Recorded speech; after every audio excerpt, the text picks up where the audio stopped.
अक्षय अलग था। जहां दूसरे बच्चे खेलते, वो झाड़ू उठा लेता। उसकी आंखों में खेल मैदान नहीं, गली की गंदगी दिखती।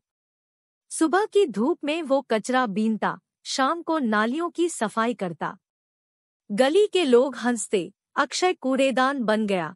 पर अक्षय मुस्कुराता, नहीं तो गली ही कूड़ेदान बन जाएगी। एक दिन बरसात आई, नाला जाम हो गया। घरों में पानी घुसने लगा। लोग अक्षय को धिक्कारने लगे, देखा ना, सफाई नहीं की तो। पर अक्षय ने हार नहीं मानी, बरसात में ही नाला साफ किया। जब पानी बहने लगा, लोगों के चेहरे पर हताशा की जगह शुक्रिया झलका। उस दिन अक्षय समझ गया, सफाई सिर्फ झाड़ू लगाना नहीं, जिम्मेदारी है। वो गंदगी हटाता, लेकिन लोगों के दिलों से नफरत भी मिटाता। बूढ़ी दादी को कचरा फेंकने से रोकता, बच्चों को प्लास्टिक न फेंकने की सीख देता। गली धीरे धीरे साफ, सुंदर होती गई। एक शाम स्कूल का प्रिंसिपल गली में आया।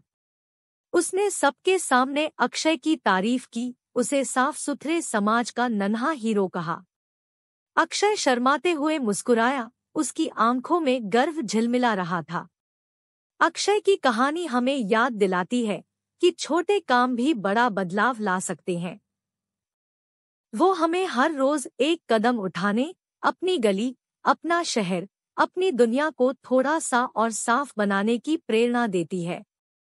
तो क्यों न हम सब अक्षय बने, अपने आसपास को स्वच्छ और सुंदर बनाएं?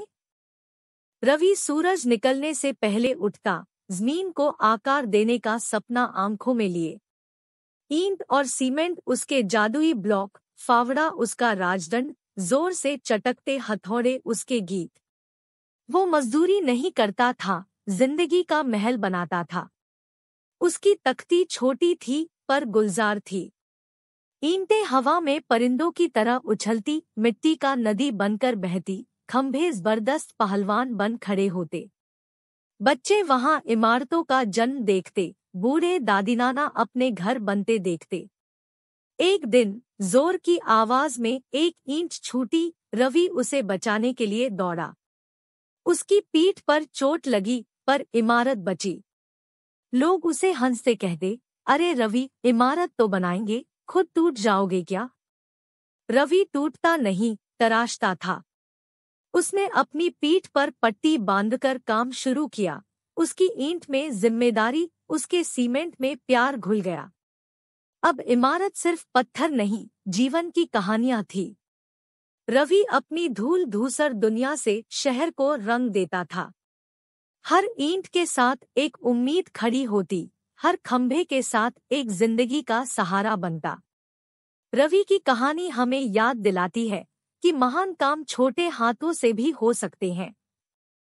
तो क्यों न हम सब रवि बने, अपने अपने कामों से जिंदगी का महल बनाएं और हर पल को ईमानदारी और जुनून से तराशे। सूरज की पहली किरणों के साथ मंटू निकल पड़ता, चिट्ठियों से भरा थैला कंधे पर, जिंदगी के खबरें पहुंचाने का मिशन लिए।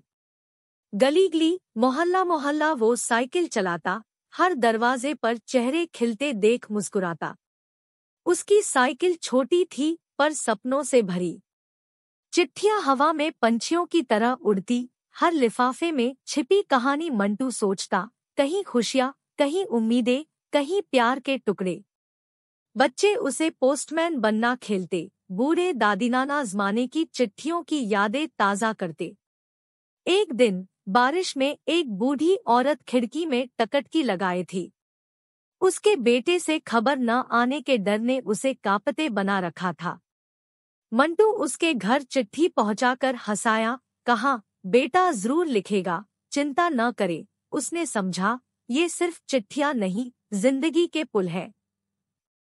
वो खबरें सिर्फ पहुंचाता नहीं, महसूस करता था।